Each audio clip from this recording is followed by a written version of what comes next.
Night pressed down on Rome like a held breath. Torches flickered along the streets, their flames bending in the wind that carried the smell of sweat, oil, and iron. The city was awake, restless, hungry for spectacle.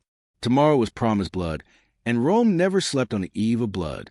Beneath the Colosseum, far below the marble arches and roaring statues, the air was thick and damp. Water dripped steadily from stone ceilings. Chains rattled softly as men shifted their weight. Somewhere in the darkness, a guard coughed, metal armor scraping against stone. Marcus Valerius sat with his knees drawn to his chest, fingers tracing old scars along his forearm. Each mark had a memory. Spain, Dacia, the desert heat of Africa. He had once worn a legionary's armor. Now he wore nothing but a loincloth and the knowledge that tomorrow might be his last sunrise. A low murmur echoed through the chamber. Not prayer, not yet. It was the sound of men pretending not to be afraid.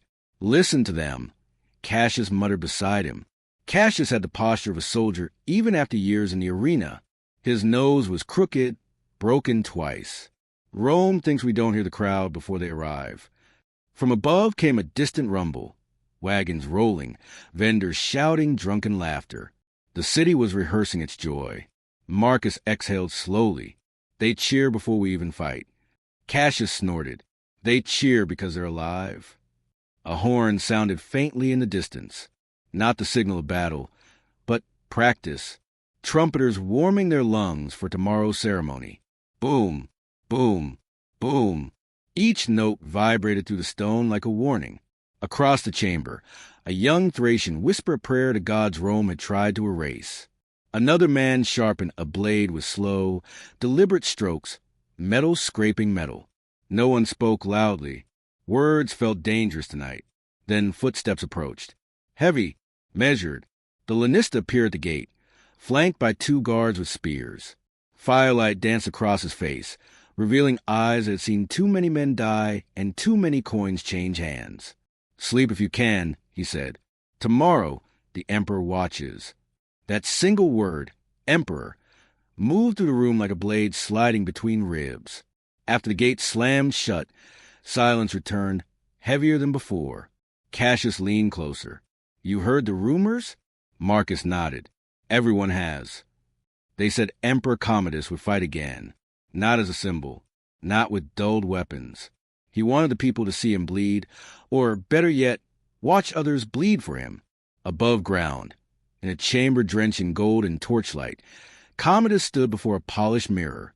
Slaves fastened armor shaped like the skin of Hercules' lion, its jaws resting above his brow. He admired himself slowly, lovingly. They will remember this, Commodus said, long after senators rot in their graves. Cleander, his advisor, shifted uneasily. Caesar, the games already honor you. The gladiators are unpredictable. Commodus turned, eyes cold. They are property. He picked up a sword, light, perfectly balanced. And property does not decide when it bleeds. Back underground, an old man named Drusus rose slowly to his feet. Once a centurion, now a relic. His back was bent, but his voice carried. Rome thinks this place breaks us, he said quietly, but it teaches us. Several heads turned. It teaches patience, Drusus continued. Timing, brotherhood. A guard's footsteps echoed somewhere nearby. Drusus lowered his voice. The emperor believes he controls violence. Tomorrow he steps into it. Marcus felt his chest tighten. Are you saying we fight him? Drusus met his eyes. I'm saying Rome has forgotten what men with nothing left can do. A sudden crash echoed above, a gate being tested, with slamming against iron. The Colosseum itself seemed to breathe, alive and waiting. Sleep came in fragments. Dreams of sand soaked dark, of cheers turning to screams. Marcus woke to the sound of chains unlocking. Morning. Light poured down through grates, slicing the darkness into burning lines. Guards shouted orders. Shackles were removed. Armor pieces were thrown down. The crowd's roar began as a distant thunder, then grew louder with each step upward. Boom, boom, boom. Drums. Marcus climbed the stone ramp toward daylight. heart pounding in rhythm with the sound. The air grew warmer, brighter, louder. As he reached the threshold, the noise hit him like a physical blow. 50,000 voices, screaming for death. Cassius leaned close, voice barely audible over the roar. "Remember," he said, "we were soldiers before we were slaves." The gates creaked open. Sunlight flooded the tunnel. Sand waited, and Rome, smiling, leaned forward in its seat. The heat struck first. It rose from the sand in shimmering waves, crawling up the legs, sticking the skin already slick with sweat. Marcus stepped forward, blinking against the sunlight as the roar of the crowd crashed over him like surf against rock. 50,000 voices fused into a single sound, hungry, impatient, alive. Trumpets blared. Drums rolled. Banners snapped in the wind. Across the arena, other gates opened. Men emerged in pairs and groups, armor gleaming, shields raised. Some saluted the imperial box. Some kept their eyes on the sand, as if refusing to acknowledge the gods who sat above them. Marcus lifted his shield. It felt heavier than it had in training, as though it carried the weight of every gaze fixed upon him. "Form up," Cassius muttered. Old habits clung like armor. They stood shoulder to shoulder, breath measured, waiting. The announcer's voice boomed, echoing off stone. Names were shouted, titles exaggerated, origins twisted into spectacle. When Marcus's name was called, the crowd reacted with mild curiosity. He was not famous. Not yet. A sudden hush rippled through the stands. From the imperial entrance, clad in gilded armor, Emperor Commodus appeared. The sunlight caught the gold, blinding, theatrical. He raised his sword, and the crowd erupted. "Roma! Roma! Roma!" Marcus felt his stomach tighten. The emperor stepped onto the sand as if it belonged to him, as if the men who died upon it were nothing more than stains to be washed away. Commodus gestured lazily. "Begin!" The horn sounded. Everything fractured into motion. Marcus barely had time to lift his shield before Murmillo charged. Steel rang against bronze. The impact rattled his bones. He shoved back, driving with his shoulder, hearing the crowd surge as one. To his left, Cassius moved with brutal efficiency, shield smashing, sword darting low. Blood sprayed the sand, dark and immediate. A man screamed, a short, sharp sound cut off too quickly. The noise was overwhelming. Shouts, metal, the thud of bodies hitting the ground. Dust rose into the air, mixing with sweat and blood, until breathing burned. Marcus struck, parried, struck again. His opponent slipped, recovered, then lunged. Marcus felt the blade graze his thigh, hot, then numb. He roared, more anger than pain, and slammed his shield into the man's face. Teeth scattered across the sand. The crowd roared its approval. Above it all, Commodus moved deliberately, his blows controlled, his opponents chosen. His guards subtly guided weaker men toward him. Each kill was clean, almost ceremonial. "Look at him," Cassius growled between breaths. "Playing war." Marcus followed his gaze. The emperor raised his sword, basking in the cheers, blood dripping from its edge. A cry rang out. The young Thracian fell, clutching his stomach, blood pouring through his fingers. He looked at Marcus, eyes wide, pleading. The signal came from above, thumb turned down. The execution was swift. Something shifted then. A murmur, uncertain at first, rippled through the gladiators. Eyes met across the chaos. Drusus's words echoed in Marcus's mind. Brotherhood. A horn sounded again, unexpected, sharp. A pause in the chaos. Commodus raised his hand. "Enough," he called. "Let the final pairs finish." The crowd groaned, then settled, sensing something more was coming. Marcus felt it too. The air was tight, electric. Commodus turned, pointing his sword directly at Marcus. "You," he said, voice carrying. "Come." A ripple of surprise moved through the stands. Marcus froze for a heartbeat. Cassius grabbed his arm. "Don't," he hissed. "This is theater." Marcus looked at the emperor, at the man who owned his life, who owned all of them. Then he stepped forward. Each footfall felt louder than the drums. The sand clung to his feet as he approached the center. Commodus smiled, slow and confident. "You were a soldier," Commodus said. "Show Rome how soldiers die." The horn sounded. They clashed.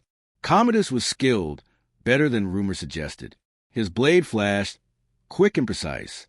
Marcus blocked barely, feeling the shock travel up his arm. The emperor pressed, forcing him back step by step. The crowd screamed in delight. Marcus fainted, then drove forward, shield first. Commodus staggered, surprise flickering across his face. The crowd gasped. Steel met steel.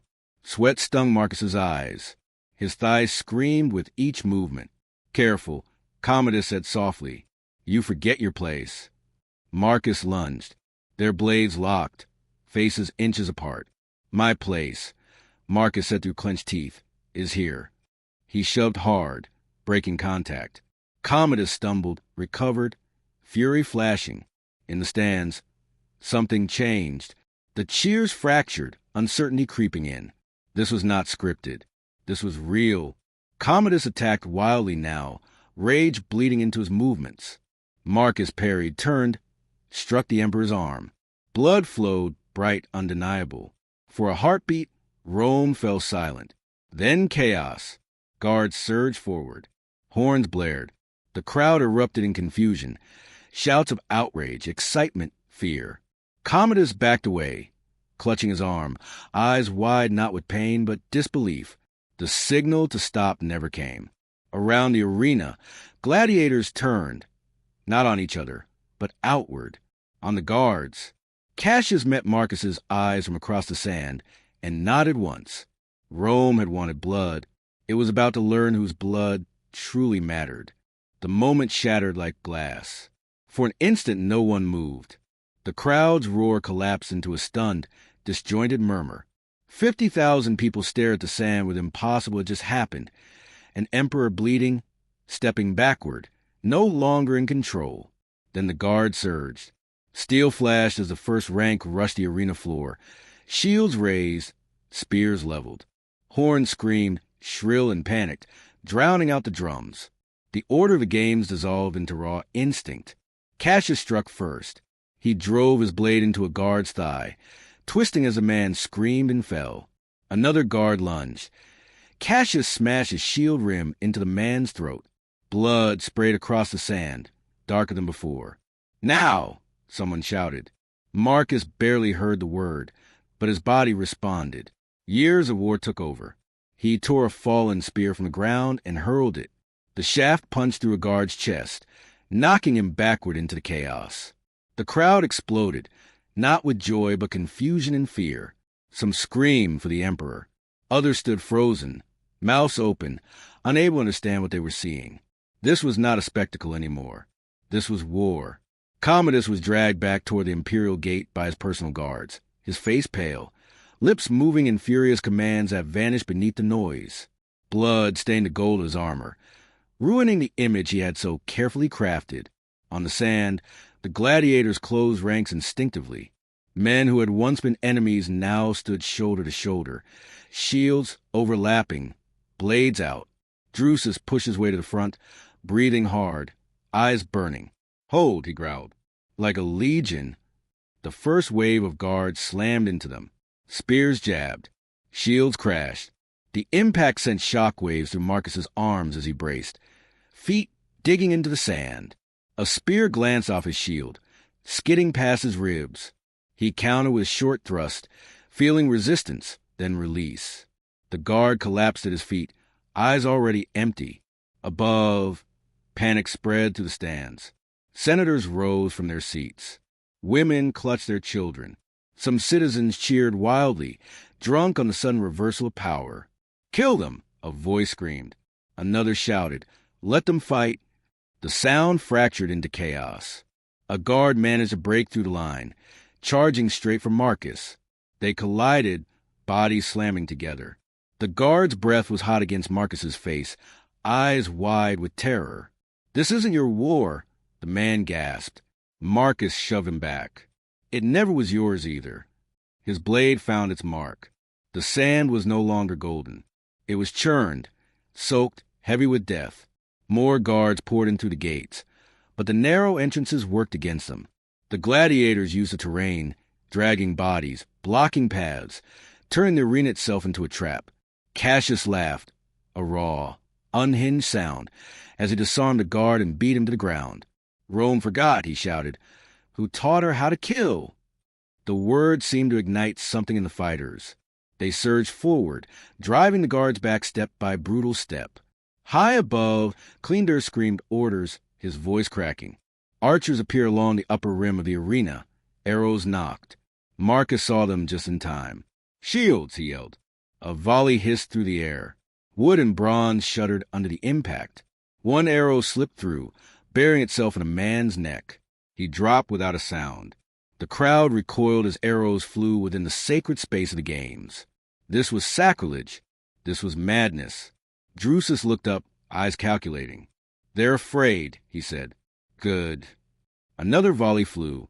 The gladiators broke formation, rushing the gates before the archers could adjust. The sound of boots pounding sand thundered through the arena. Marcus ran until his lungs burned. A guard stepped into his path. They clashed, blades locking. Marcus had butt him, felt cartilage give, then drove his sword upward. They reached the gate. Iron bars loomed ahead, half raised, guards scrambling to close them. Cassius reached it first, wedging his shield beneath the mechanism. "Push," he roared. Marcus slammed his shoulder into the shield. Muscle screamed. The gate groaned, then stopped. Arrows rained down again. Men fell. Someone screamed Marcus's name. With a final heave, the gate jammed open. The passage beyond was dark, narrow, and slick with moisture. The underbelly of the Colosseum yawned before them. Inside, Drusus shouted. They spilled into the tunnel as another arrow volley struck the sand behind them. The gate shuddered, then slammed shut, sealing guards and gladiators alike within the labyrinth below. The noise of the crowd faded, replaced by echoing footsteps, labored breathing, the distant clatter of chains. They did not stop running until the darkness swallowed them whole. Marcus leaned against the wall, chest heaving, blood dripping from his blade. Cassius laughed again, quieter this time, almost in disbelief. "Did we just—" "Yes," Drusus said, voice steady despite the blood soaking his tunic. "We did." For the first time since he had been taken in chains, Marcus felt something dangerous rise in his chest. Hope. Above them, Rome trembled. Below, the men Rome had broken were no longer asking to survive. They were deciding how much the empire would bleed. The tunnels beneath the Colosseum swallowed sound and light alike. Torches flared as the gladiators tore them from the walls. Flames casting wild shadows that twisted across damp stone. The air smelled of mold, blood, and fear, the old, honest scent of war. Boots thundered behind them. Orders echoed, distorted by the maze. Seal the passages. Cut them off. By Jupiter, don't let them reach the lifts. Marcus ran until his legs felt carved from stone. His wounded thigh burned, each step sending a sharp reminder that he was still flesh, still mortal. He slipped once on wet stone and nearly fell, catching himself against the wall as Cassius hauled him forward. "Not now," Cassius growled. "Die later." They reached a junction where corridors branched like veins. Drusus stopped, raising a fist. "Listen," he whispered. Footsteps, many of them, approached from the left. From the right, silence. Drusus pointed. "Right. Now." They turned as one. The discipline shocked Marcus. These men had never trained together as soldiers, yet years of shared survival had forged something stronger than drills. They moved fast, torches bobbing, breath ragged. Chains hung from the ceiling, clinking softly as they brushed past. Animal cages loomed in the darkness. Lions, bears, all locked away now, forgotten in the sudden collapse of order. A shout echoed behind them. The guards had guessed correctly. The tunnel narrowed. The gladiators slowed, forced into single file. Marcus felt panic claw at his throat. A perfect place for slaughter. Drusus turned, eyes hard. "Hold here." Cassius blinked. "Hold. Here," Drusus repeated. "They outnumber us. We make them pay for every step." The first guard rounded the corner at a run. Marcus didn't hesitate. He hurled his torch. Flames burst across the man's chest, and he screamed, stumbling backward into those behind him. The tunnel filled with smoke and chaos. The gladiators surged forward, blades flashing in tight, brutal arcs. There was no room for flourish, no space for mercy. It was stab, shove, strike again. Marcus felt his sword hit bone, felt resistance, felt it give. A guard spear grazed his shoulder. He roared, driving his shield forward, crushing the man against the wall. Blood smeared the stone, dark and slick. Behind them, more torches flared. The guards were bringing fire now. Fall back, Drusus ordered. Slow, they retreated step by step, fighting, bleeding, dragging wounded men with them. The tunnel became a killing ground, bodies piling, screams echoing until even the guards hesitated. Above, somewhere far beyond stone and darkness, Commodus raged. Burn them out, he shouted. Collapse the tunnels, if you must. Cleanders stared at him, horrified. Caesar, the Colosseum. I don't care. Commodus screamed. I will not be mocked by slaves. The order spread like poison. Below, the ground trembled. Dust drifted from the ceiling. Small stones fell, clattering across the floor. Marcus felt it through his boots. They're going to bring it down, he said, breathless. Drusus nodded grimly. Then we move. Now. They broke into a run again, turning corners blindly, trusting instinct and memory. Some tunnels led upward, others deeper into darkness. Shouts echoed from every direction now. The maze was alive with pursuit. A section of ceiling collapsed behind them with a deafening crash, cutting off the way back. The shock wave threw Marcus forward. He hit the ground hard, vision blurring. Hands grabbed him, hauling him up. Cassius's face was smeared with soot and blood. You still breathing? Marcus nodded, swallowing pain. They emerged into a wide chamber where massive wooden lifts stood silent, platforms stained from years of raising men and beasts into the arena above. Drusus stopped, eyes scanning. This is it. Cassius frowned. It's a dead end. No, Drusus said. It's a choice. The sound of guards flooded in behind them, torches blazing, steel glinting. Drusus turned to men, voice steady despite the thunder of boots. We can't all escape, but we can decide what this costs Rome. Marcus understood then. Hold the lifts, Drusus continued. If they reach them, they flood the tunnels. They trap us. Cassius clenched his jaw. And if we hold, Drusus met his gaze. We buy time.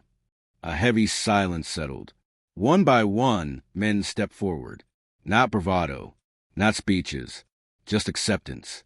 Marcus felt his chest tighten. I'll stay. Cassius shook his head. You're wounded. Marcus smiled grimly. All of us are. Drusus placed a hand on Marcus's shoulder. You've already done enough. Then Drusus turned, lifting his sword. Rome wanted a lesson, he said quietly. Let's teach it. The guards poured into the chamber. The gladiators charged. Steel rang. Torches fell. Smoke filled the air as fire spread to wooden beams. The clash was deafening, intimate, merciless. Marcus fought until his arms shook, until his vision tunneled, until the world narrowed to breath and blood.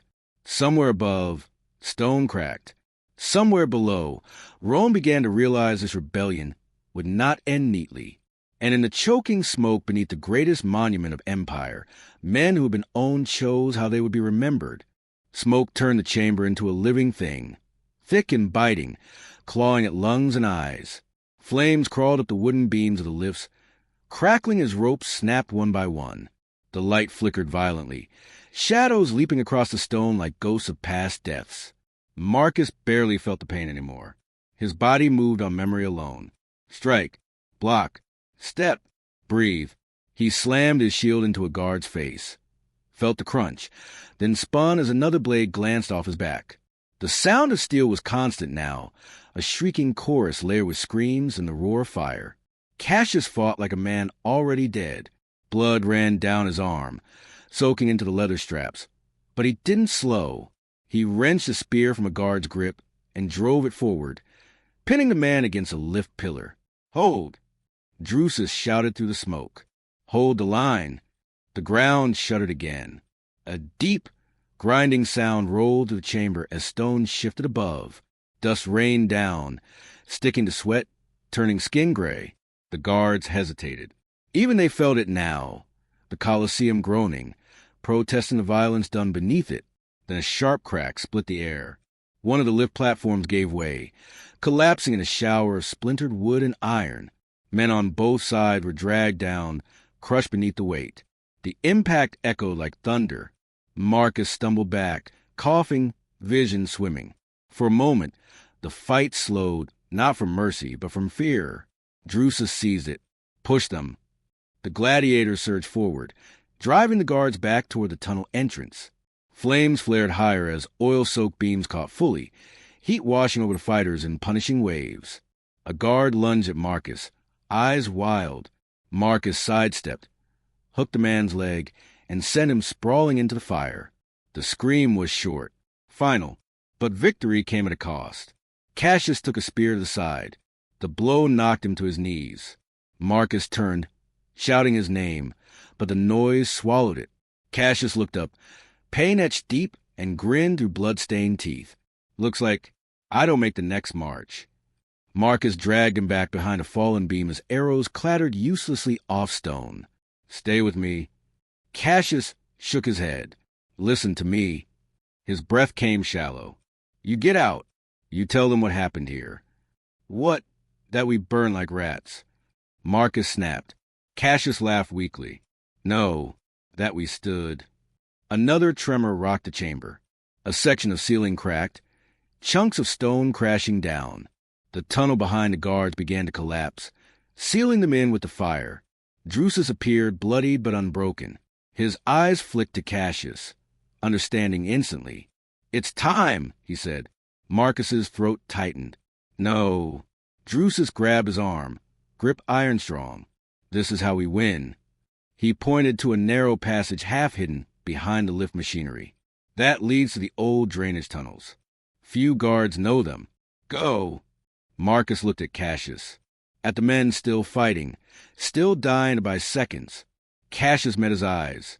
Go, he said softly. Be the story. A roar split the chamber as another beam collapsed, fire surging outward. Heat slammed into Marcus like a wall. He turned and ran. The passage was low and narrow, forcing the crouch. The sound of battle faded behind him, replaced by the roar of fire and the cracking of stone. Smoke chased him, burning his lungs, blinding him. He ran until his legs threatened to give out, until the ground sloped downward and water pooled beneath his feet. The tunnel opened into a foul-smelling channel, sewage flowing sluggishly through it. Marcus felt his knees, retching, gasping for air that tasted of rot and survival. Behind him, the Colosseum roared, not with cheers but with destruction. A deep, resonant collapse echoed through the earth as part of the understructure gave way. Stone crushed stone. Fire was smothered. Men were buried. Silence followed. Heavy. Final. Above ground, panic erupted. The crowd fled as dust and smoke poured from cracks in the arena floor. Senators screamed. Guards dragged Commodus away as the monument of Rome bled from within. In the darkness of the tunnel, Marcus pressed his forehead to the wet stone and closed his eyes. Cassius, Drusus, all of them. Their names would not be carved into marble. Rome would try to erase this day, to call it an accident, a riot, a failure of slaves.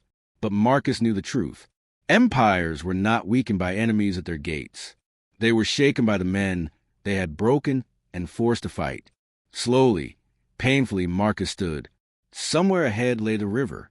Beyond that, the city. And beyond that, a world that would hear whispers of what happened beneath the sand. Rome had demanded blood. It had been answered. Cold water numbed Marcus's legs as he staggered to the drainage channel, each step sending ripples of filth and ash around his knees. The roar of the collapse faded behind him, replaced by a distant, hollow rumble that seemed to come from the earth itself. The Colosseum had swallowed men and fire alike, sealing their screams beneath stone and history. He forced himself forward. The tunnel widened, the ceiling lifting just enough for him to stand. Faint moonlight filtered in from a grated opening above, casting pale lines across the black water. He leaned against a wall, chest heaving, every breath scraping raw flesh inside his lungs. For the first time since the gates had opened, no one was chasing him. The silence was unbearable. Marcus closed his eyes and saw Cassius's grin, Drusus's steady gaze. He pressed his fist to his mouth, swallowing the sound that tried to escape his throat. There would be time for grief later. Survival came first. He followed the channel toward the river, guided by the slow pull of the current. Rats scattered at his approach. The smell grew sharper, then slowly gave way to damp air and open space. A final archway loomed ahead. Beyond it, moonlight shimmered on moving water. The Tiber. Marcus stumbled out onto the riverbank, collapsing onto wet stones.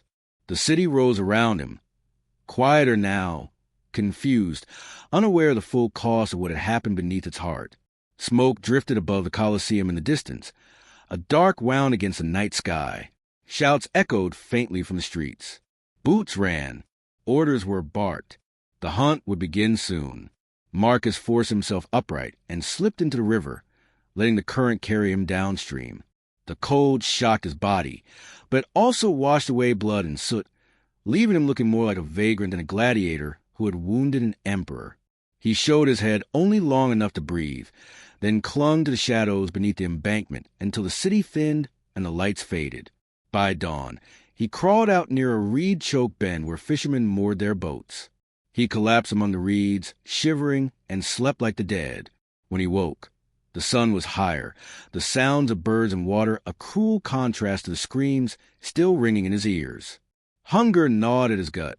His thigh had stiffened, blood dried dark against the skin. He tore a strip from his tunic and bound the wound as tightly as he could. Rome would not wait.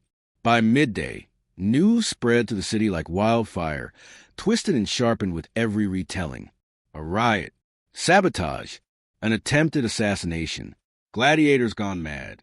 Imperial messengers rode hard, sealing gates, questioning citizens, promising rewards for information. In a shaded courtyard near the river, Marcus listened from behind a broken wall as two merchants argued. They tried to kill the emperor, one said, voice shaking. Slaves. The other shook his head. I heard the emperor bled, that the guard ran. Marcus slipped away before they noticed him. By nightfall, he reached the outskirts, blending with refugees, laborers, and forgotten poor. Rome's edges were full of people who knew how to disappear. In a crumbling warehouse, he found shelter among others hiding from the city's sudden violence. Runaway slaves, deserters, thieves. They eyed him warily until they saw his scars. One of them, a woman with cropped hair and a knife at her belt, studied him closely. You're from the arena? Marcus nodded.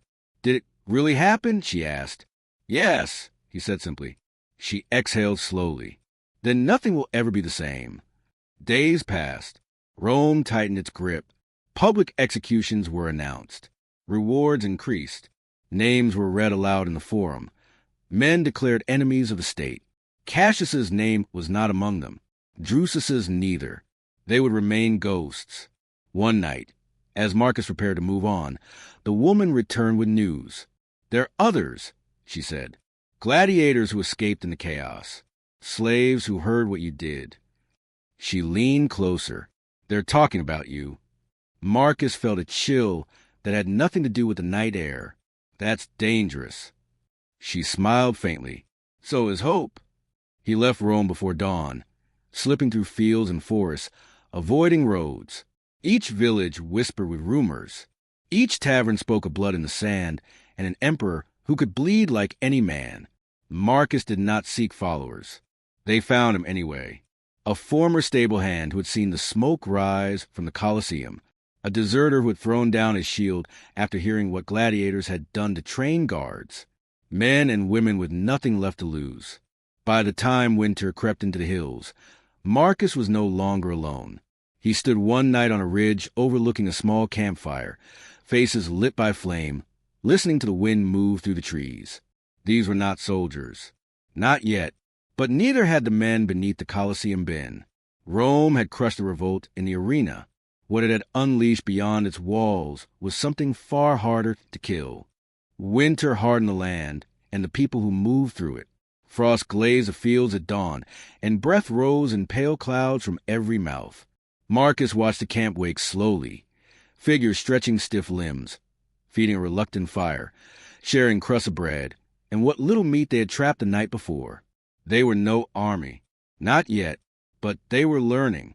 A former auxiliary named Lekin showed them how to march quietly through brush without snapping branches. A shepherd taught them how to read weather in the clouds and the way birds lifted from hedges. Marcus drilled them with wooden spears, correcting grips, teaching how to move together, how to trust the shield at your side. At night, the fire drew stories from them like blood from a wound. Whispers of masters beaten, of taxes that broke families, of sons taken for wars that never ended. Always the same ending. Rome had taken something and never returned it. One evening, as the wind worried the trees, a scout returned at a run. He dropped to a knee beside Marcus, breath ragged. "They're close," he said, cohort-sized, marching light. Marcus closed his eyes for a heartbeat. He had known this would come. Rome did not forgive. It hunted. He rose and faced the group. Faces turned toward him.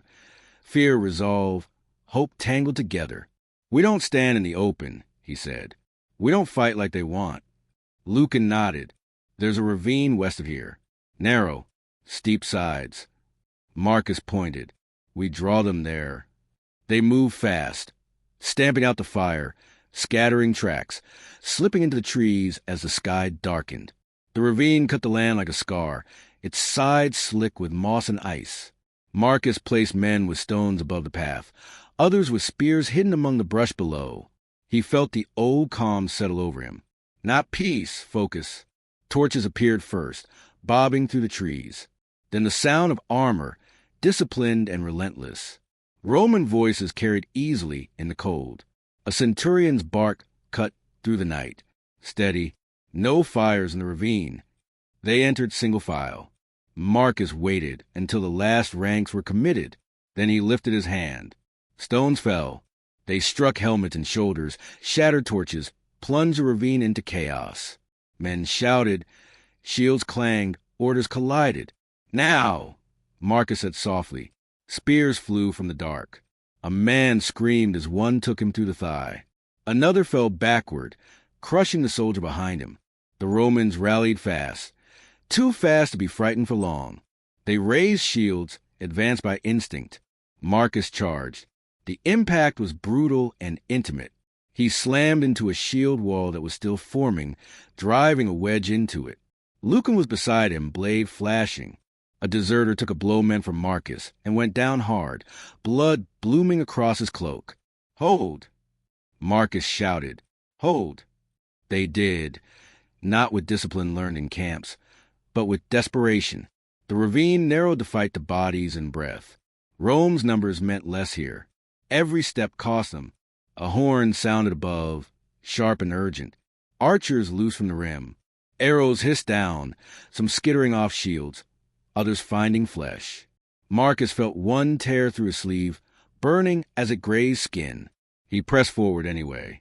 The centurion saw him then, scarred, relentless, and recognition flickered. "It's him!" the man shouted.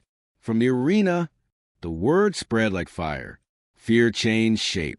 Not panic, respect. The fight broke when a stone crushed the centurion's knee. He fell screaming, and the line wavered.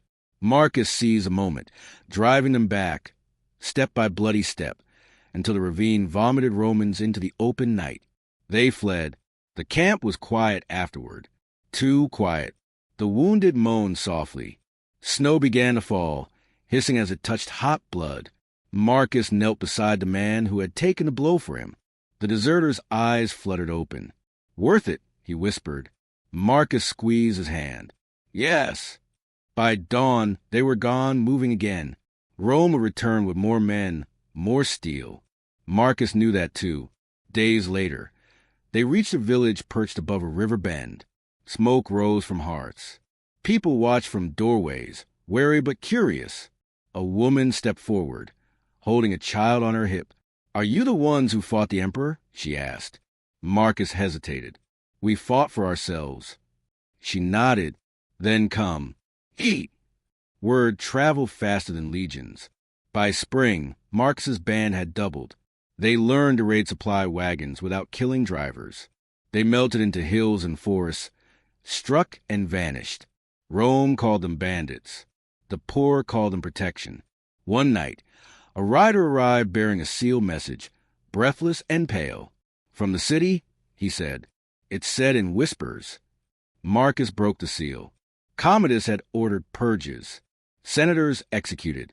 Games canceled, then restored with greater cruelty. He fought again, carefully, guarded, always victorious. But he no longer stepped into the sand alone. The rider swallowed. They say he dreams of the arena burning. Marcus folded the message and stared into the fire. He remembered Cassius's grin, Drusus's steady hand, the way Rome had looked when it realized gods could bleed. Tell them, Marcus said quietly, that fires spread. The wind shifted, carrying sparks into the dark. Somewhere beyond the hills, Rome tightened its grip and called it order. In the cold country north of the city, men and women sharpened blades and learned to move as one. History was turning, not with a trumpet, but with the patient sound of feet finding their way. Spring came late and violent. Snowmelt flooded rivers, turning crossings into traps and roads into rivers of mud. Marcus used it. They struck where wagons bogged down, where legions cursed the weather and their armor grew heavy. Each raid was fast, controlled, leaving Rome's supply lines thinner and its temper shorter. The empire answered the only way it knew how. A proclamation arrived nailed to village posts and temple doors. Marcus read one in silence as the villagers watched from a distance. Enemy of the state, former gladiator. Reward, 10,000 denarii, dead or alive. Below the words was a crude likeness that barely resembled him. He tore it down and burned it. That night, Lucan returned from scouting with grim news. They're sending someone else. Who? Marcus asked. Lucan hesitated. General Aelius Varro. The name moved through the camp like a cold wind. Varro was old-school Roman steel, disciplined, patient, ruthless. A man who did not chase shadows. A man who erased them. He'll pin us, Lucan continued. He won't rush. Marcus nodded. Then we don't let him choose the ground. They moved deeper into the hills, into forests older than Rome's roads. Varro followed, not quickly, but relentlessly. Camps were discovered hours after they were abandoned. Traps were disarmed. Scouts vanished. One morning, Marcus found a message impaled on a tree with a spear. You fight like soldiers. So will I. The first clash came at a river crossing swollen with meltwater. Varro's men advanced in perfect order. Shields locked, moving like a single creature. Marcus watched from the trees as villagers were pushed aside, bridges secured, archers placed with care. Not here, Marcus murmured. He withdrew, forcing Varro to advance again and again, stretching his supply line, bleeding time. Weeks passed like this, tension coiling tighter with each step. Then Varro changed tactics. Smoke rose from a village behind them, one that had fed Marcus's people. By the time they returned, the houses were blackened ruins. Bodies lay in the square, left where they fell. A child's toy lay in the dirt, half burned. Marcus stood frozen, something hard and cold forming in his chest. Lucan spoke quietly. He's baiting us. Yes, Marcus said, and we're going to answer. They chose the ground this time, a narrow valley where cliffs rose sharply on both sides. Old mining tunnels honeycombed the rock, forgotten by Rome but known to shepherds. Marcus split his force. Half vanished into the heights before dawn. The rest waited below, visible, vulnerable. Varro took the bait. The legion entered the valley in perfect formation, banners snapping. Varro rode at the front, expression unreadable. Advance, he ordered. Stones fell. Not wild, measured. Timed. The valley erupted. Tunnels belched fighters into Roman flanks. Smoke pots rolled under shields, choking, blinding. Horns sounded in confusion. Varro reacted instantly. Formed testudo. Archers, high ground. Arrows flew. Men fell. Marcus charged, meeting the shield wall head-on. The impact jarred his teeth. He fought with ruthless economy now. No wasted motion. Around him, former peasants and slaves held their ground, bleeding but unbroken. Varro dismounted and entered the fight, sword in hand, eyes locked on Marcus. They clashed amid the chaos, blades ringing. Varro was strong, precise, relentless. You could have been Rome, Varro said between strikes. Instead, you chose this. Marcus parried, countered. Rome chose for us. They circled. Varro feinted, cut Marcus's arm. Blood flowed, warm and real. And this, Varro said, I will make it quick. Marcus smiled grimly. So did the arena. A horn blast cut through them. 3 short notes. Marcus broke away, retreating just as the ground beneath Varro's men collapsed. The mining tunnels gave way, swallowing a section of the valley in a roar of stone and dust. Men screamed as they vanished into darkness. Varro staggered back, eyes wide for the first time. Marcus raised a sword. Leave, he said, or be buried with your orders. For a long moment, Varro studied him. Then he lifted his hand. Withdraw, he commanded. The legion pulled back, wounded, shaken, but alive. As they disappeared, Lucan approached, breathless. We won. Marcus shook his head. No, we survived. That night, fires burned across the valley as Marcus's people tended their wounded. Songs were sung softly, names spoken aloud so they would not vanish into silence. Marcus stood apart, staring into dark where Rome had retreated. He knew Varro would learn from this. So would Rome. This was no longer rebellion. It was a war that remembered every name it took. The war slowed, then sharpened. After the valley, Rome stopped chasing and started surrounding. Roads were fortified. River crossings watched. Markets were searched for faces that looked too scarred, too hard, too free. Varro learned the land the way a hunter learns an animal, patiently, without anger.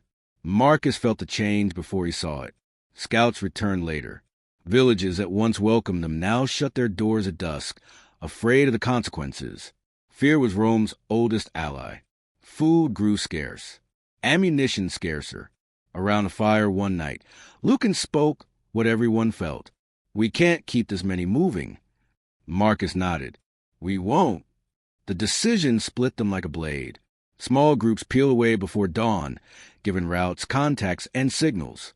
They would become shadows again, whispers, not banners. Marcus kept a core of veterans with him, men and women who understood patience and loss. Days later, Varro struck back. It began with heads. They were mounted along the road to Tiber, faces ruined but still recognizable. Marcus stood among the trees and counted them slowly. He knew 3. One had shared bread with him a week earlier. A message hung beneath the last head, written in a careful hand. Return to Rome. Your deaths will end this. Lucan spat. He wants you. Marcus stared until his vision blurred. No, he said quietly.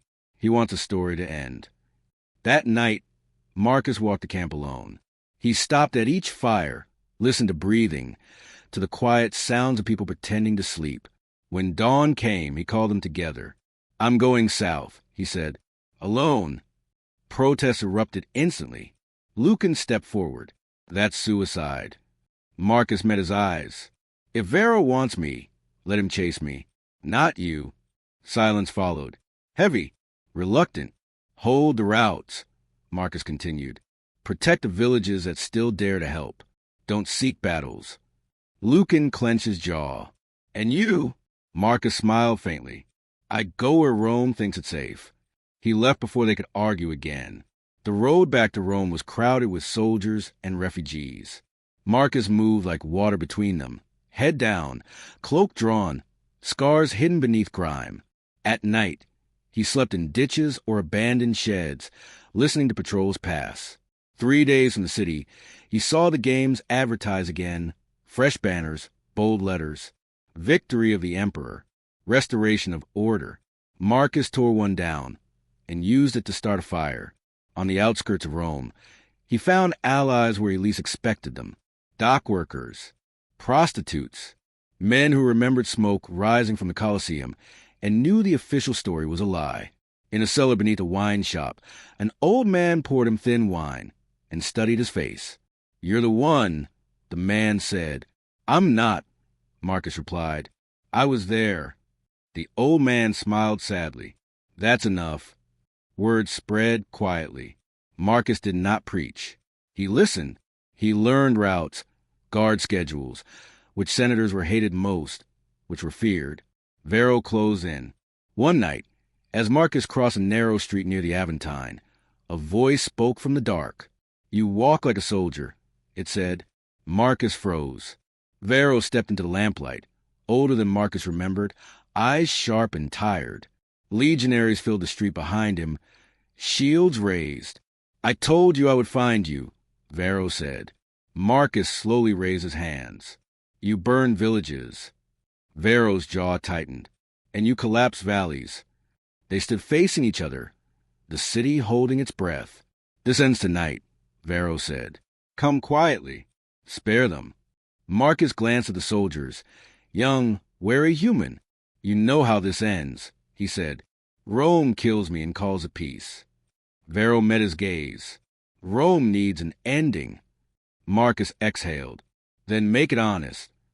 He moved suddenly, not toward Varro, but sideways. A torch flew from an upper window, shattering at the soldiers' feet. Smoke exploded into the street. Screams followed. Chaos. Marcus ran. The city erupted. Bells rang. Shouts echoed. Marcus darted through alleys he had memorized, vaulting obstacles, vanishing into one of Rome's poorest quarters. At the river, he turned and plunged in without hesitation. Varro watched on the bank as the current swallowed Marcus. He did not order pursuit. At dawn, a body was found downstream, broken on the rocks, scarred, unrecognizable. Rome celebrated. Coins were struck. Games announced. The emperor smiled again. Varro stood alone in the forum and stared at the crowds. He had won. And yet, as he listened, he heard it, the whispers, not of Marcus's death, but the night the emperor bled, of tunnels burning, of soldiers who fled slaves. The story had not ended. Far from Rome, Lucan heard the news and said nothing. He buried a blade in the ground and waited, because wars did not end when men died. They ended when people stopped remembering why they had begun. The sun had climbed higher, its harsh light reflecting off the bloodied armor and sand-scorched shields of survivors. The clash of steel, which had once seemed endless, now ebbed into scattered skirmishes. Roman standards waved defiantly, their crimson banners soaked in sweat and grime, marking the pulse of an empire unwilling to surrender. Lucius, kneeling beside a fallen comrade, gritted his teeth, tasting the dust in the air. "Hold! Hold the line!" he shouted, his voice hoarse yet unwavering, reverberating across the chaos. From the amphitheater of war, a distant sound cut through the carnage, the rhythmic pounding of hooves, signaling cavalry reinforcements. For a fleeting moment, hope flickered. Marcus, a centurion hardened by years of campaigns, wiped blood from his brow. "We can push them back," he murmured, not just his men, but almost as if convincing himself. His gaze scanned the horizon, where the enemy forces were regrouping with methodical precision, their formations tightening like a serpent ready to strike. The air was thick with the mingled scents of sweat, iron, and burning timber. The occasional crack of arrows striking shields, the groan of injured men, and the metallic clang of swords against armor created cacophony that made the heart race and the mind reel. Soldiers moved like shadows, some retreating, others pressing forward with fatalistic courage that only those who faced death daily could understand. Amid it all, whispers of fear and defiance intertwined.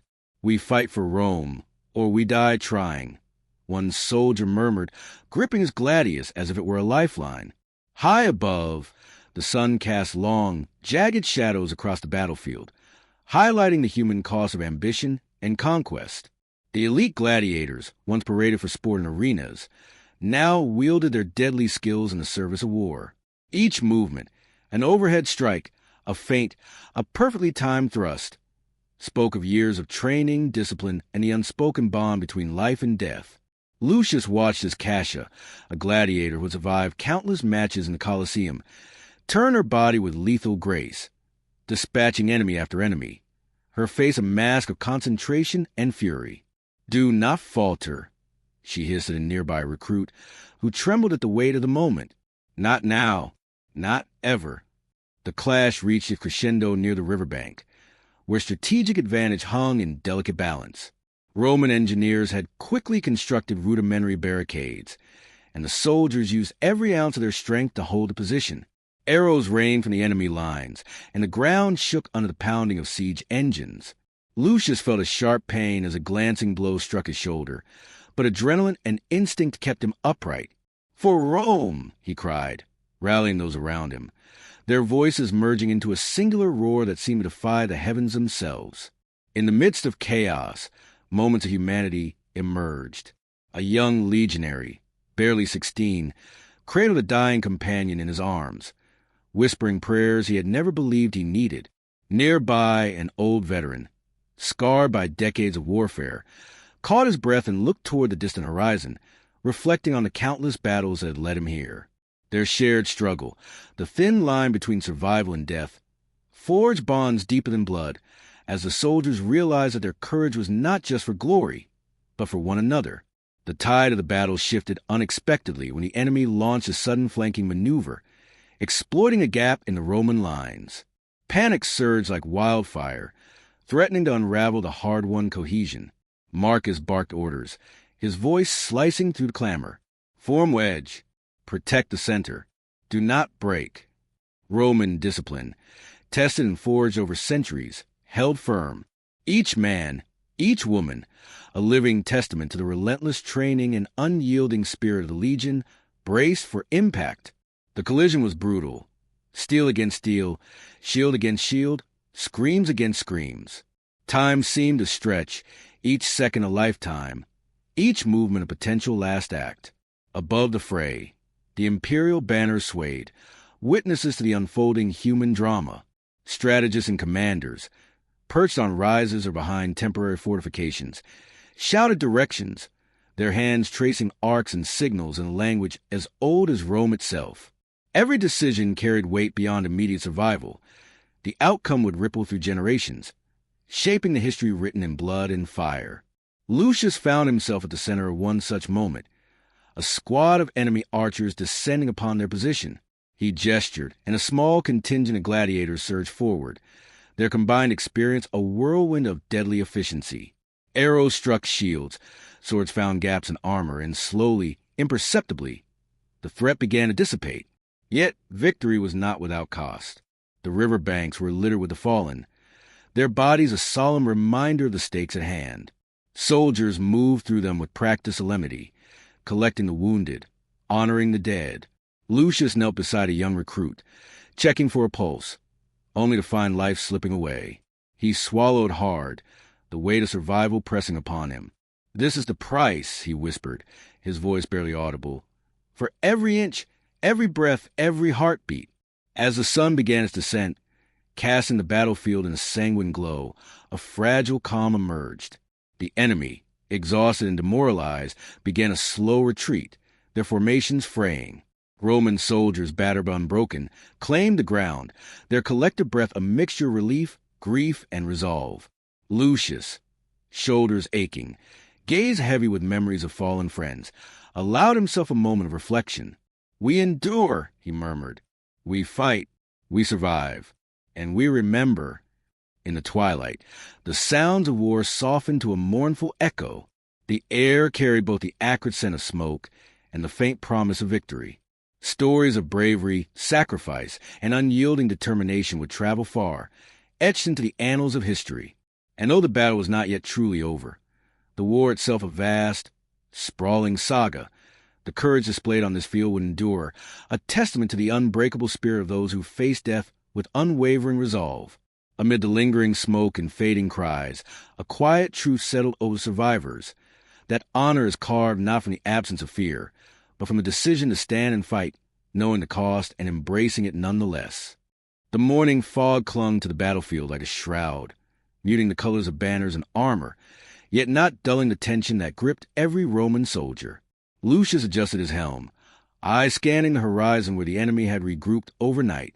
Their lines were more disciplined now, shields interlocked, spears glinting in the weak light. A chill ran through the ranks, not from the air, but from a knowledge that the next clash would be decisive. "Keep your shields high," Marcus shouted, his voice carrying over the low murmur of men preparing for the fight. "We hold here or we fall." Around him, soldiers murmured prayers, exchanged brief nods, and tightened grips on their gladii. The familiar rattle of armor mingled with distant horn calls and the creak of leather straps, creating a rhythm of anticipation, a prelude to carnage. The gladiators, seasoned in both spectacle and survival, moved like predators among the legionaries. Kasha adjusted her grip on her curved sword, eyes darting toward the enemy line. "Stay alert. They're testing us," she warned a young recruit whose hand shook despite his armored gauntlets. The boy swallowed hard and nodded, trying to mimic the calm precision he had seen from his companions. A sudden cry split the air. Enemy scouts had launched an early strike, arrows cutting through the fog. Men scrambled, shields raised, a handful falling instantly. Lucius dug to protect a wounded comrade, feeling the sting of a grazing arrow. The metallic taste of blood filled his mouth, and yet adrenaline surged through his veins, sharpening every sense. Around him, the clash of shields and the thud of steel against steel began in earnest. The first wave of engagement was chaotic. Roman formations buckled in places, only to reform under the relentless discipline drilled into them since childhood. Soldiers yelled, some in Latin, some in frantic, broken cries as fear and training collided. Overhead, the cries of birds startled by the clash of battle added an eerie soundtrack to the unfolding nightmare. Every strike, every parry, every step forward carried the weight of life and death. Marcus moved to the fray like a man possessed, shouting orders and rallying men who wavered. "Hold your ground. Push them back. For Rome." His voice seemed to lend strength, turning fear into fury. Lucius followed, his sword flashing, striking at gaps in the enemy line. Each swing was calculated, every movement balanced between survival and aggression. The enemy, though numerous, was faltering against a combined might of trained soldiers and gladiators whose skill with weapons was honed for both precision and lethality. Amid the melee, a sudden explosion of chaos erupted on the flank. A detachment of enemy cavalry had broken through, charging with reckless abandon. Lucius saw the glint of lances aimed at unprotected sides, and shouted a warning. "Shields to the left. Brace!" Men slammed together, forming a human barricade against the onslaught. The cavalry struck with brutal force, scattering some soldiers and sending others tumbling into the churned mud. A scream cut through the din, followed by the crash of armor and the dying whinny of a horse. Kasha, recognizing the danger, spun into action. With her agility and trained reflexes, she intercepted an enemy rider, twisting the spear from his hands and delivering a precise blow that sent him crashing into the muck. Around her, other gladiators executed similarly devastating maneuvers, turning panic into order, fear into resistance. Lucius, bolstered by their courage, pressed forward, feeling the tide of the battle shift incrementally in their favor. Time became a distorted concept. Minutes stretched into hours, each second packed with the intensity of life-and-death decisions. Men fell beside him, friends, acquaintances, strangers, each leaving a mark on the mind and heart of those who survived. Yet the Romans pressed on, driven by duty, discipline, and the shared knowledge that retreat was not an option. Marcus's orders, clear and unwavering, cut through the chaos, guiding the soldiers toward cohesion amid the storm. A lull descended briefly as both sides regrouped, the battlefield littered with fallen and wounded. Lucius sank to one knee, breath ragged, eyes scanning for familiar faces among the carnage. The young recruit from earlier lay nearby, blood seeping through his tunic, face pale and wide-eyed. "Stay with me," Lucius urged, pressing a hand to the wound. Kasha knelt beside them, offering words of encouragement, her presence a small beacon of hope amid devastation. But the respite was short-lived. From a mist, the enemy advanced again, this time in tighter formation, their shields locked, their spears bristling like a wall of iron. The Roman soldiers steeled themselves, bracing for the impact. Lucius's heart hammered in his chest as he readied his sword, every muscle coiled for the impending collision. Around him, the cries of men, The clash of metal and the deep, resonant sound of horns filled the air, creating a symphony of war that was as terrifying as it was awe-inspiring. When the two lines collided, the ground shook. Bodies pressed against bodies. Shields splintered. Swords clanged with relentless rhythm. Men grunted and cried out, some in pain, some in rage, some in sheer determination. Lucius fought with a focus he had never known. Every motion a blend of muscle memory and instinct. Arrows struck shields and bodies alike, and the scent of blood mingled with smoke and dust, making each breath heavy and sharp. The gladiators, moving fluidly through the melee, became the pivot point for their side. Cassia dispatched foes with brutal efficiency, her movements almost artistic in their precision, and Lucius found himself inspired by her fearlessness. Together, they rallied soldiers who were wavering, turning potential defeat into a hard-won advantage. Slowly, inexorably, the enemy line began to fracture. Hours seemed to pass like minutes, and as the sun climbed higher, the battle reached a critical turning point. Marcus, shouting above the din, signaled the legions reserved to advance. Fresh soldiers surged into the fray, striking the enemy from behind, breaking their morale. The tide turned decisively in favor of the Romans. Soldiers fought with renewed vigor, each swing of the sword, each thrust of the spear, a testament to their resolve and discipline. By late afternoon, the battlefield was littered with the remnants of the conflict. Fallen soldiers, shattered weapons, and the battered bodies of war machines. The enemy retreated in disarray, leaving behind those who could not rise.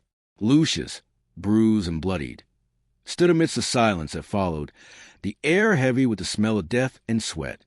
Around him, the surviving soldiers tended to the wounded, honored the dead, and silently reflected on the enormity of what they had endured. In the quiet aftermath, Lucius allowed himself a moment to breathe, to absorb the cost of victory.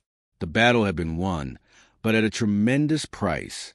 Each face in the crowd of survivors carried the weight of loss and relief. And though the enemy had been repelled, the shadow of the next conflict loomed ever closer. He looked at the horizon, where the last wisps of smoke curled from the battlefield. "We survived," he murmured, almost to himself. "We endured, but at what cost?" Around him, the legion rallied silently, their shared experience a bond that no words could adequately capture. The gladiators, too, stood among them, their skills proven once more in the crucible of real war, not the staged arenas of Rome. As the sun dipped lower, casting long shadows across the scarred land, Lucius reflected on the fragile nature of life, the courage required to face overwhelming odds, and the unyielding spirit that defined those who fought. The battlefield was silent now, but the echoes of sacrifice, valor, and survival would resonate through history, reminding all who came after that courage is forged in the fires of adversity, and that honor is earned through both victory and the willingness to stand against insurmountable odds. Dawn broke with muted light, shrouding the battlefield in a pale, almost mournful haze. The remnants of the enemy forces, though battered, were regrouping beyond the river bend, their banners tattered yet defiantly raised. Roman soldiers moved cautiously, wary of ambushes and traps, each step measured, every breath deliberate. Lucius adjusted his grip on his sword, muscles aching from the relentless combat of the previous days. Yet his mind sharpened with clarity. The moment of reckoning had not yet passed. The final confrontation loomed. Marcus, standing atop a low rise, surveyed the scene with meticulous eye. "We hold nothing for granted," he reminded his centurions. "The fight ahead will be the fiercest. Prepare yourselves." The men exchanged tense nods, their faces pale, eyes reflecting fatigue, fear, and an unspoken determination. Among them, the gladiators moved like shadows, silent and precise, their expressions hardened by years of life and death struggle in arenas, now transposed to the open field of real war. Cassia approached Lucius, wiping blood from her brow. "We can't underestimate them," she said quietly, her voice carrying both caution and resolve. "They will strike where we are weakest. Stay alert and stay alive." Her gaze swept the ranks of soldiers, ensuring every recruit and veteran alike had grasped the weight of what was to come. Lucius nodded, feeling the familiar adrenaline building, sharpening his reflexes, heightening his awareness.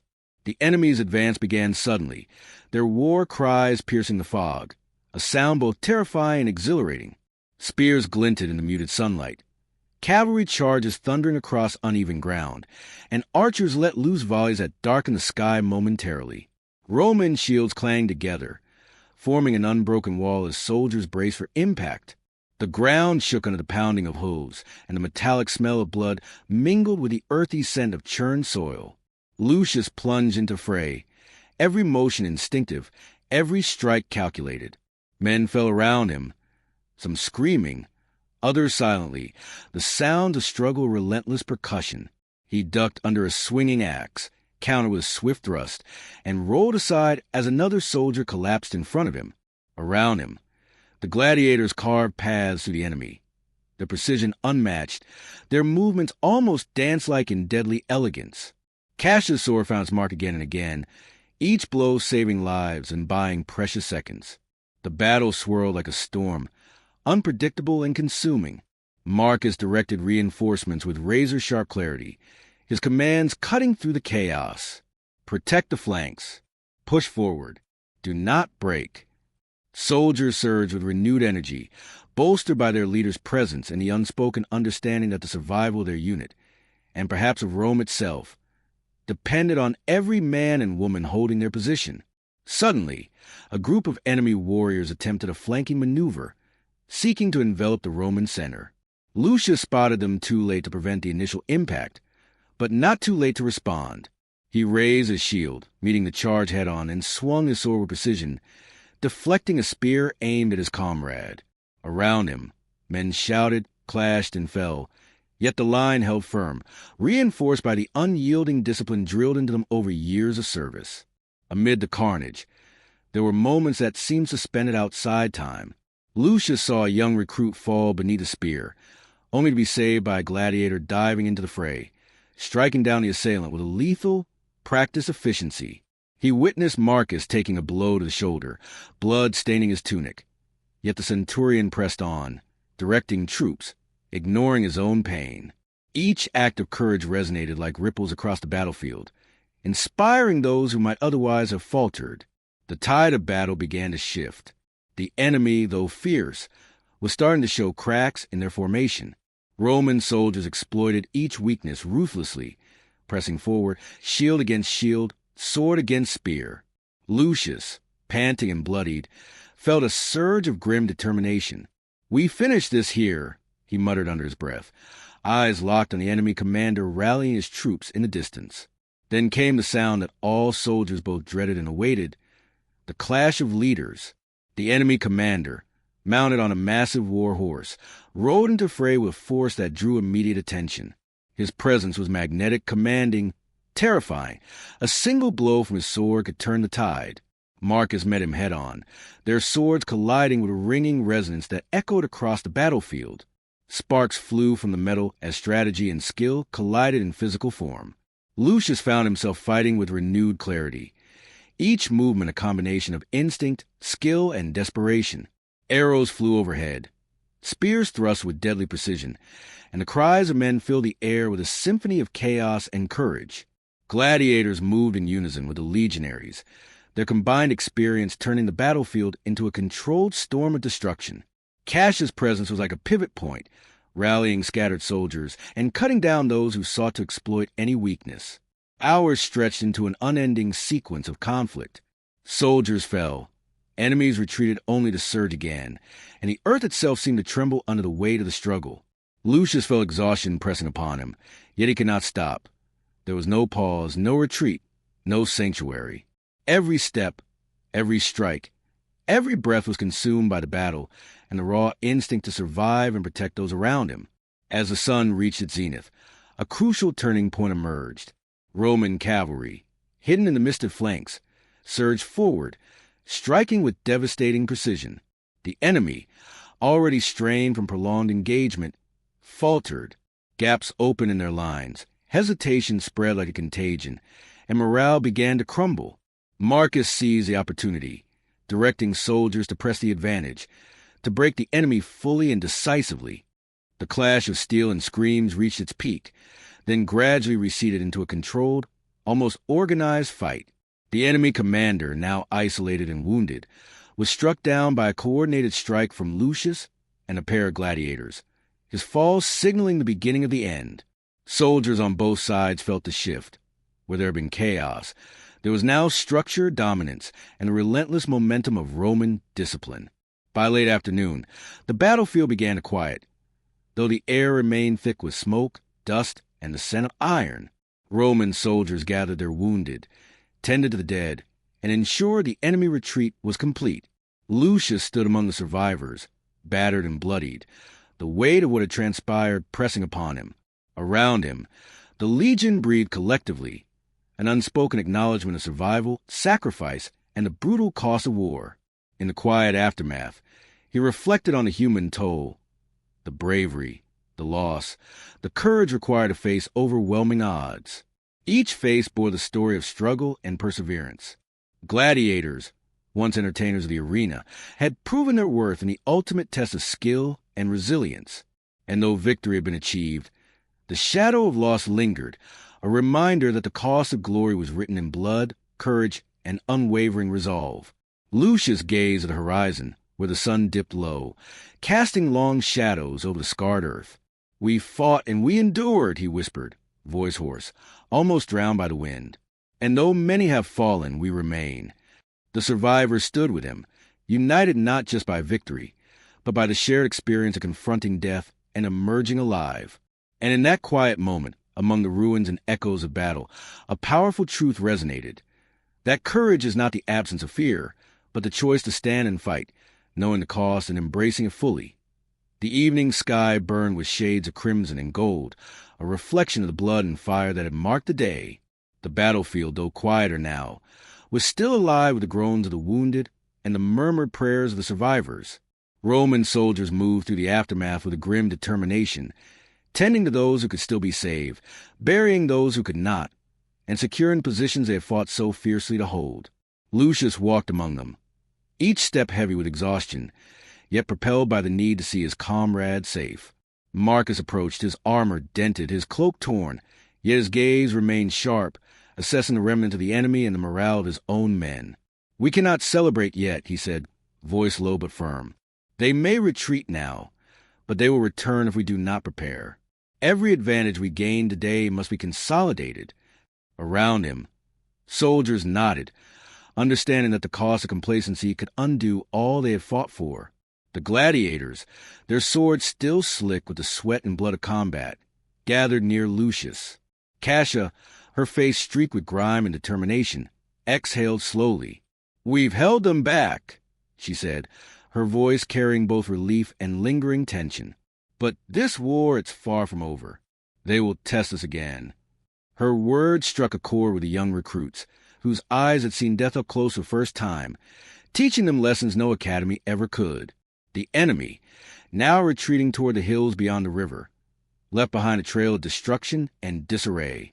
Lucius observed the broken formations, the scattered banners, and the fallen soldiers, realizing that while the immediate threat had been repelled, the war itself was a relentless force that would continue to demand blood and courage. He lowered his sword for a moment, inhaling the thick air, the scent of iron and sweat heavy in his nostrils. Amid the chaos, there were small acts of humanity that shone brightly. A centurion knelt beside a young soldier whose leg had been crushed, offering water and whispered words of comfort. Gladiators carried the wounded to safer ground, their movements careful, practiced, yet imbued with empathy that contrasted sharply with the violence they had just unleashed. Lucius paused beside a small group of soldiers, offering what aid he could, feeling the weight of responsibility pressing down like an invisible chain. Night fell slowly, and with it came a tenuous calm. Fires were lit to provide warmth and light, casting long shadows across the uneven ground. Soldiers gathered in small clusters, sharing meager rations and recounting the day's events in hushed tones. Some wept quietly for friends lost. Others laughed nervously to keep fear at bay. Lucius sat with Cassia and a handful of other gladiators, their silent, a shared understanding that words could never fully capture the horrors and triumphs of the day. The enemy's commander, though defeated in the skirmish, had not been fully vanquished. Scouts reported that remnant of his forces were regrouping in hidden valleys, preparing for another strike. Marcus, aware of the strategic necessity, began planning defensive positions, fortifications, and patrols to ensure the Romans could anticipate the enemy's next move. Lucius assisted, offering insights from his experiences on the front lines, realizing that survival required both courage and meticulous strategy. As the night deepened, Lucius wandered to the edge of the camp, looking out over the battlefield. Moonlight reflected off the discarded weapons and broken shields, casting eerie glimmers across the scarred earth.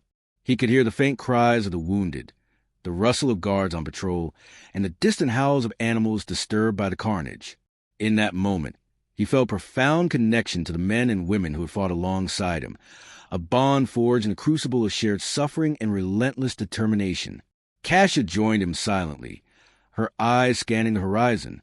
"Do you ever wonder," she asked softly, "if all the fighting, the blood, the death, if it changes us too much?" Lucius considered her words, the weight of experience pressing against his mind. "We are changed," he admitted, "but not broken. Courage and sacrifice leave marks, yes, but they also teach us what it means to endure, to fight not just for survival, but for something greater than ourselves." The conversation was interrupted by the distant sound of horns, faint yet unmistakable. Scouts reported that a small contingent of the enemy had attempted a surprise night assault, but Roman vigilance had intercepted them before they could breach the camp. Lucius, Marcus, and the gladiators quickly organized a counter, the soldiers moving with practiced precision despite exhaustion. Within moments, the attackers were repelled, leaving behind a stark reminder that vigilance never truly rests, even in moments of perceived calm. As dawn approached, Lucius reflected on the events of the past days. The war had tested every ounce of strength, every skill honed in training, every shred of courage and resilience. Men had fallen, some heroes, some unknown, and their absence left an unfillable void. Yet amidst the loss, there was triumph, a reminder that even in the darkest hours, determination, strategy, and unity could turn the tide. Marcus addressed the assembled soldiers at first light, his voice carrying across the camp. "Today, we have proven what it means to stand against overwhelming odds. But remember, Rome does not rest, and neither can we. We honor the fallen by surviving, by learning, and by preparing for the battles yet to come." Cheers, subdued yet filled with resolve, rose from the ranks. Lucius felt the stirrings of hope amidst the exhaustion, the knowledge that courage, even in the face of devastating loss, could inspire and sustain. As the sun rose, illuminating the battlefield with stark clarity, Lucius walked among his men and gladiators once more. Each face told a story: pain, fear, resilience, and unwavering determination. He realized that the true measure of their struggle was not just in victory or defeat, but in the human spirit displayed, in the sacrifices made, and in the courage that refused to yield. By midday, the camp had settled into a fragile rhythm. Soldiers repaired fortifications, tended to the injured, and maintained vigilance against further attacks. Lucius and Cassius stood atop a small rise, surveying the scene with quiet satisfaction mixed with somber reflection. The war was far from over, but the bonds forged, the courage exhibited, and the lessons learned would endure, shaping the course of the campaign and the legacy of those who had fought with honor. And in that moment, amidst the rising sun, the scars of battle, and the unspoken grief for fallen comrades, Lucius understood a profound truth: that bravery is not merely the act of facing danger, but the commitment to endure, to persevere and protect others, even when the cost is unimaginable. History would remember the names of emperors and commanders, but it was the courage, sacrifice, and resilience of each soldier, gladiator, and survivor that truly defined the legacy of war. The dawn was muted, pale light seeping to the remnants of morning mist that clung stubbornly to the battlefield. The Roman soldiers, weary yet vigilant, moved with a quiet determination, repairing shattered defenses and reinforcing positions. Lucius walked among them, every step heavy with the weight of exhaustion and loss, yet propelled by the knowledge that the final confrontation with the enemy was imminent. The previous victories had bought time, but they had not broken the enemy's spirit entirely. Marcus, standing atop a small rise, surveyed the terrain with a commanding eye. "This is where we end it," he said quietly, almost to himself. "No more retreats, no more hesitation. Today we secure our legacy." His words carried to the camp, settling like a tangible force over the soldiers. There was a shift in the air, a collective understanding that the forthcoming battle would be decisive, a test not just of skill and strategy, but of courage, endurance, and human resolve. The gladiators moved with silent efficiency, checking their weapons, their expressions grim. Cash approached Lucius, her eyes scanning the horizon. "We know what's coming," she said softly. "We've faced death before, but today it's different. We must be ready for anything." Lucius nodded, feeling the familiar surge of adrenaline sharpen his senses, tempering fear with purpose. Around them, the recruits and veteran soldiers alike prepared, their training, discipline, and raw determination converging in a tense symphony of readiness. The enemy appeared first as distant shadows, moving steadily toward the Roman lines. Their formations were tight, disciplined, and deadly in their precision. Horns sounded faintly in the distance, a signal of impending clash. The ground trembled under the weight of approaching cavalry, while spearmen tightened grips on their long, polished shafts. Roman shields were raised, gladii poised, eyes narrowed in anticipation. Every man and woman in the legion understood that this was more than a battle. It was a culmination of strategy, sacrifice, and survival. Lucius's mind replayed the past days, the blood-soaked sands, the cries of the wounded, the moments of fleeting triumph. Every loss had taught him vigilance. Every victory had reinforced resilience.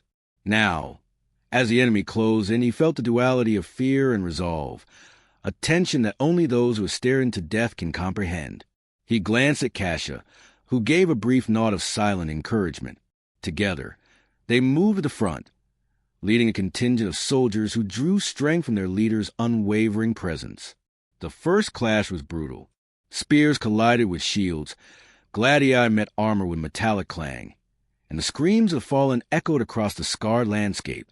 The cavalry struck with devastating speed, attempting to break the Roman center, but discipline held. Marcus barked orders, his voice cutting through the chaos. "Hold! Brace! Counterstrike!" Roman soldiers surged forward with calculated precision, turning enemy momentum against them. Every maneuver, every pivot, every swing was honed by training, fear, and the instinct to survive. Amid the chaos, individual acts of heroism emerged. Lucius deflected a spear aimed at a young recruit, countered with precise strike that incapacitated his opponent. Cassia dispatched an enemy soldier with swift efficiency, saving a comrade from certain death. Around them, gladiators and legionaries fought in synchrony, their combined skill transforming the battlefield into a controlled storm of lethal precision. The enemy, though relentless, began to falter under the relentless pressure of discipline and experience. Hours passed in a haze of motion and sound. Arrows whistled overhead. Spears found gaps in armor, and swords clanged with relentless ferocity. The ground beneath them was churned to mud, littered with the remnants of fallen men and shattered shields. Yet the Romans pressed forward, driven by a mixture of duty, survival instinct, and the understanding that the cost of hesitation could undo everything. Lucius felt his strength waning, but every glance at his comrades renewed his resolve. They were all bound by the same thread of endurance and courage. The decisive moment came as the enemy commander attempted a desperate charge to break the Roman lines. Mounted on a massive war horse, he cut through soldiers with ferocious intent. Marcus, wounded but resolute, confronted him directly. The clash of their swords resonated like thunder, a duel of skill, strategy, and sheer willpower. Lucius and Cassia moved to intercept supporting enemy units, cutting through the pressure with precision, turning the tide as Marcus held the center. Slowly, imperceptibly at first, the enemy line began to collapse. The coordinated Roman advance, the resilience of their formations, and the lethal precision of the gladiators combined to shatter morale. Soldiers who had advanced with confidence now faltered, hesitation spreading like a contagion. Lucius struck again and again, his movements fueled by exhaustion and adrenaline, witnessing the gradual unraveling of the opposition. Each fallen foe was a step toward survival, each maneuver a testament to lessons learned in countless skirmishes. By late afternoon, the battlefield lay mostly quiet. The enemy, demoralized and broken, retreated beyond the distant hills, leaving behind weapons, banners, and the remnants of their fallen. Roman soldiers, battered and bloodied, began the painstaking process of tending to the wounded, burying the dead, and restoring order. Lucius stood amidst the aftermath, the weight of the battle pressing upon him, yet tempered by the knowledge that their courage and resilience had prevailed. In the settling dust and fading light, moments of reflection emerged. Soldiers whispered prayers for those lost, while gladiators offered quiet words of support to the traumatized recruits. Marcus addressed the remaining troops, his voice steady despite his wounds. "We have endured, we have fought, and we have prevailed. Remember the cost of this victory, honor those who fell, and carry their courage forward." His words resonated, a reminder that the price of war was measured not only in triumph, but in sacrifice. Lucius and Cassius walked among the survivors, observing the exhaustion etched into every face.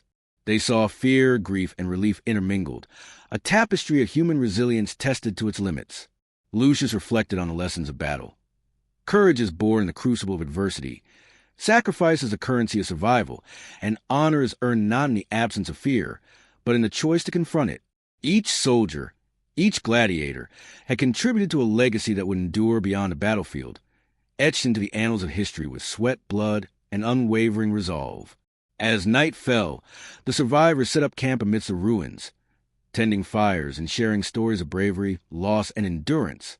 Lucius gazed at the horizon, where the last light of day mingled with smoke and shadow. The war was not yet entirely over. The threat of future battles lingered, but in that moment, there was clarity, a quiet acknowledgement of what had been achieved. Courage had been tested, lives had been given, and the spirit of Rome had endured, unbroken by the trials of the day. And in the stillness that followed, Lucius understood the essence of their struggle, that true valor is measured not in victories alone, but in the unwavering commitment to face insurmountable odds, to protect others, and to stand resolute even when hope seems fleeting. History will remember the grand movements of armies and names of commanders, but it was the courage, sacrifice, and resilience of each individual soldier and gladiator that would define the legacy of war. The battlefield was quiet, though the air remained thick with the scent of iron, smoke, and the lingering tang of sweat. The first rays of dawn illuminated the scarred earth, revealing the extent of the struggle that had raged for days. Broken shields, splintered weapons, and the fallen lay scattered across the ground, silent witnesses to the fury and chaos that had defined the conflict. Lucius stood atop a small rise, gazing over the remnants of clash, his heart heavy with both grief and relief.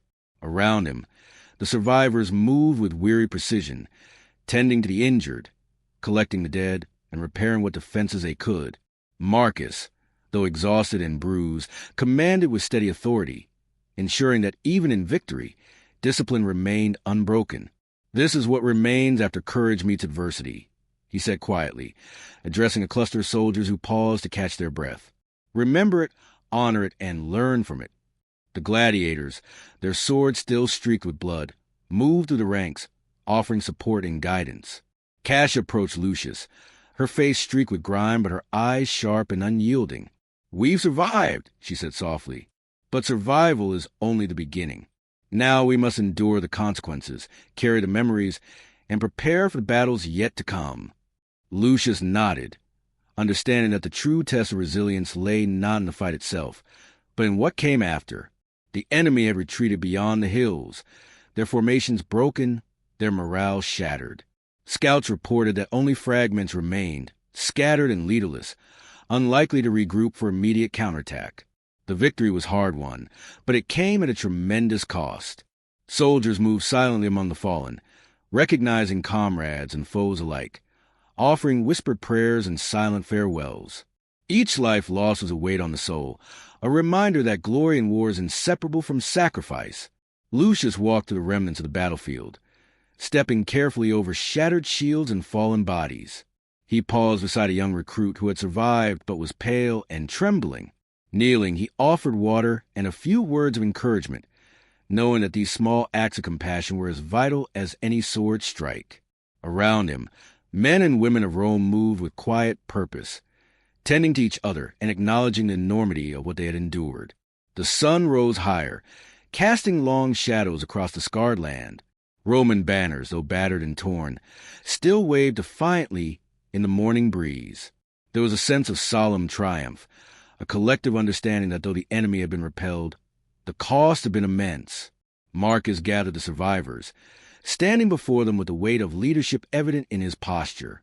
"We have fought bravely," he said, voice firm yet solemn. "We have endured loss, and we have upheld the honor of Rome. Let this victory remind us that courage is forged not in comfort, but in adversity, and that sacrifice is the measure of true valor." Lucius looked around at his comrades, the soldiers who had endured countless hours of combat, the gladiators who had transformed their skill into survival, and the young recruits who had faced death for the first time.